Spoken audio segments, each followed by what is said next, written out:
Hi, I'm Adam. Welcome back to Godot Game Lab. In this video, we'll design the OneTimeAnimationPlayer and OneTimeAnimated Sprite 2D components. Now, designing components can be as easy as answering three important questions. What is it that the component does? What data is needed for the component to do its thing? And finally, how does it communicate with the outside world? So what is that one thing that a one-time animation player does? Well, it's the same thing that a regular animation player does in Godot, but it also auto-deletes itself after playing an animation. Moving to the other part of the equation, what is the one thing that a one-time animated sprite 2D does? Well, it's the same thing that a regular animated sprite 2D does, but it also auto-deletes itself after playing an animation. Now, what data do these components need for them to work? Well, none really, otherwise their usual stuff. So we have to provide the usual data that we do provide for animation players and animated sprite 2Ds. And finally, how do they communicate with the outside world? Well, most of the time, they don't really want to communicate with the outside world by their nature because these components are really self-contained. The upside of using these components is that you don't have to communicate with any other node in the game at all. You just need to let them do their job and delete themselves after finishing playing an animation. If for whatever reason you still need to be notified, then both the animation player and the animated sprite 2D has a signal called animation finished, which you can connect to.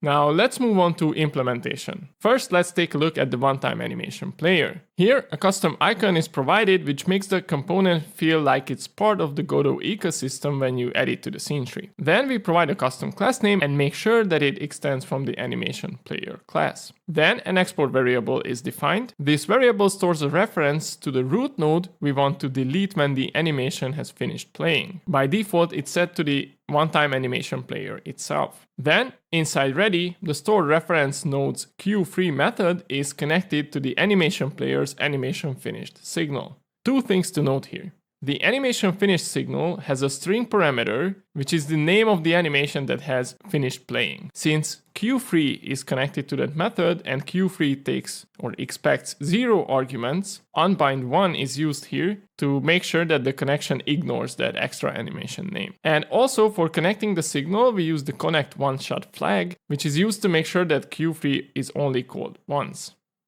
And that's about it. It's really simple, but pretty powerful as well. Let's move on to the animated sprite 2D's one-time version. Here we have pretty much the same thing. A custom icon is provided, then we make sure to extend from the animated sprite 2D class and also provide a custom class name. Then we have an export variable which serves the same purpose that the one in the OneTimeAnimationPlayer, which is to provide the node that we want to delete when the animation has finished playing, and by default it's the OneTimeAnimated_Sprite2D itself.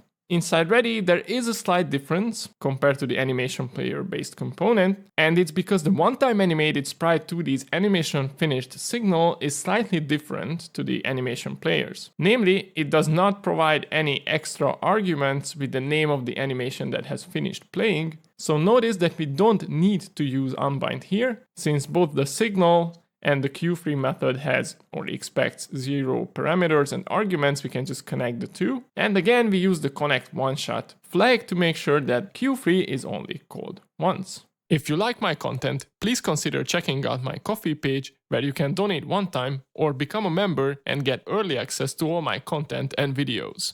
Now let's take a look at some example use cases. Here we have a very simple scene setup. We have a node 2D called animations. This is where we'll spawn some one-time animation player based animations. And we also have two marker 2Ds. These two kind of make up a rectangle where we want to spawn randomly these animations inside. And we also have a canvas layer with all the background, the buttons and stuff. What's also important is we have a tree node here. So we can easily keep track of the structure of our animations node and its children without having to rely on the remote scene tree. So we can keep track of whether the one-time animation players get deleted or not. And we also have a button which spawns in the new animations. Now the script itself has a bit more lines of code. We use the same script for both example scenes. We have an export variable for a pegged scene, which will contain the one-time animation player based animation or the one-time animated sprite 2D based animation for the other example. And then inside the ready, we connect a bunch of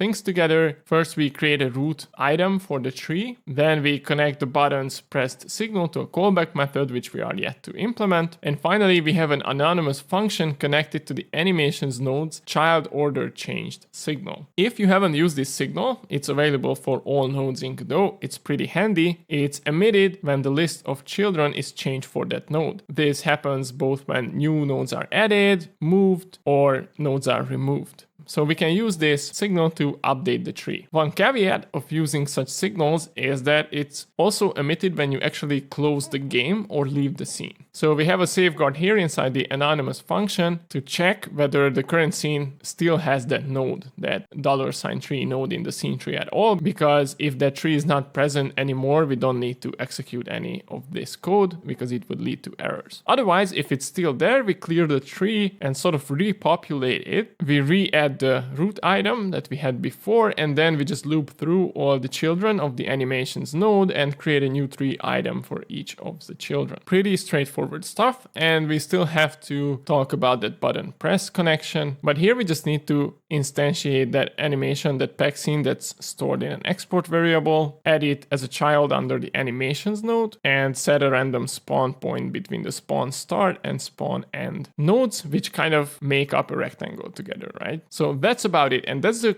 code we use for both of the demos. And before we actually take a look at the demos, let me show you the animations themselves, right? So we have two peg scenes. One is called Lightning Spell, and this is how this looks like. We have a Node 2D as a root. We have a Sprite 2D, which has this Atlas texture added to it. And I've also set up the animation properties for the Sprite 2D. So we have H frames and V frames set, so it's correctly sliced. And then we can animate this frame property to sort of cycle through all the different frames that we have for this pixel animation. And we have a OneTimeAnimationPlayer added to it as well. Now for the one-time animation, we have one animation that is creatively called animate. And if we zoom in, we see all that happens here is I change the frame property for the sprite, and by itself this is not that useful to use an animation player for this, because you can just do that with an animated sprite 2D and it's much simpler. But I also wanted to rotate the sprite at the same time.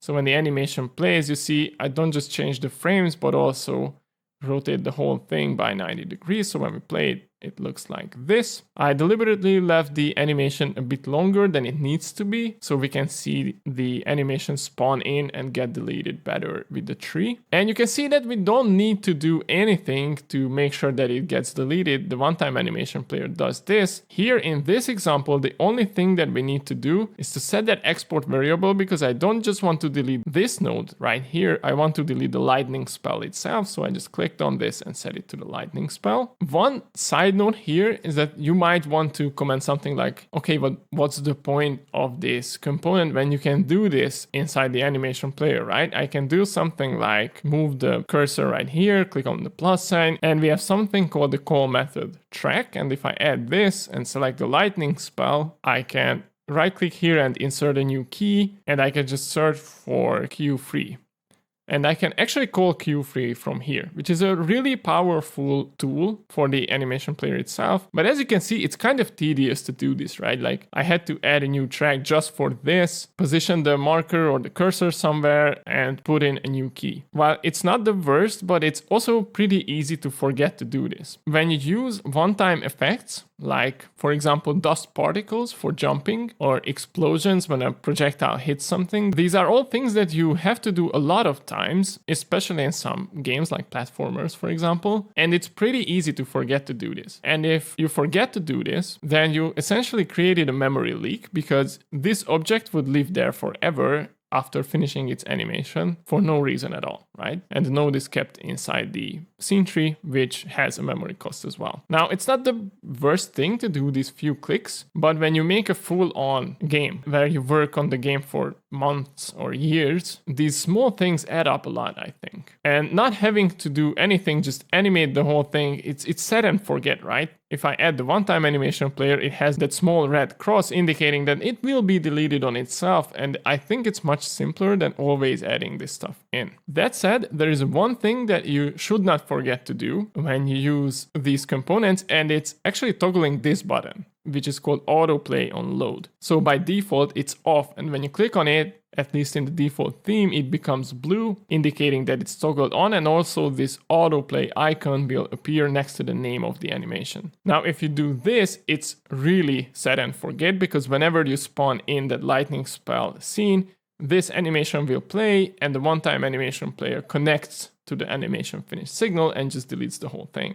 Really, really convenient. Now, if you take a look at the explosion, which is the other one, the animated sprite 2D's one-time version, it's even simpler because there's no other nodes at all. We just have this one-time animated sprite 2D, and here you need to add a new sprite frames resource to do this whole thing. But this tutorial is not about how an animated sprite 2D works. The TLDR is just I've added some animations here as well, set up the FPS, and also toggled on autoplay on load here as well. You can see it next to the name of the animation right here. So if I play it, it looks like this. Here, the whole thing's even simpler because we don't need to assign a different node. It seems like it's empty, but if you remember inside the script, we just set it to self. So if there is only one node, like in this case, we don't even need to do anything, don't even need to do this small task of setting the export variable. And note how I said with the animation player that there is an alternative, like you can use the call method track to do this on your own every time where you use the animation player for a one-time effect. But that's not the case for one-time animated sprite 2Ds. It's much simpler, so there's nothing like a call method track here. You can only just add frames. And since you have the animation finished signal available, every time you would use an animated sprite 2D for a one-time effect, you need to add code to the game. You need to connect to that signal and connect it to Q3 just like we do with the component. So in this case, there are no alternatives. You have to do this via code. Writing code for this every time that you use an animated sprite 2D becomes tedious really fast and adds a lot of lines of code for the same logic. So even though it might seem superfluous to do 10 lines of code and call it a component, it actually saves you a lot of lines of code and a lot of time where you use it on a real project with a lot of one-time animation effects like these. But enough talking, let's see them in action, right? So if we take a look at the one-time animated sprite 2D first, we can start spamming the explosions, and you see they get deleted after the animation is finished playing. The tree updates itself, and if I start spamming that button, they just get freed automatically. And the same thing applies to the other one, the OneTimeAnimationPlayer. We can spam these lightning spell effects, and they will be deleted after the animation finish signal is emitted. Again, this is super useful for one-time dust particles, for walking or jumping in games, one-time explosions, or any kind of effect that you just want to display, play it once, and delete from the game. And that about wraps up this episode for the OneTimeAnimationPlayer and the one-time animated sprite 2D. Hope you found it useful, and I'll see you in the next one. Bye bye.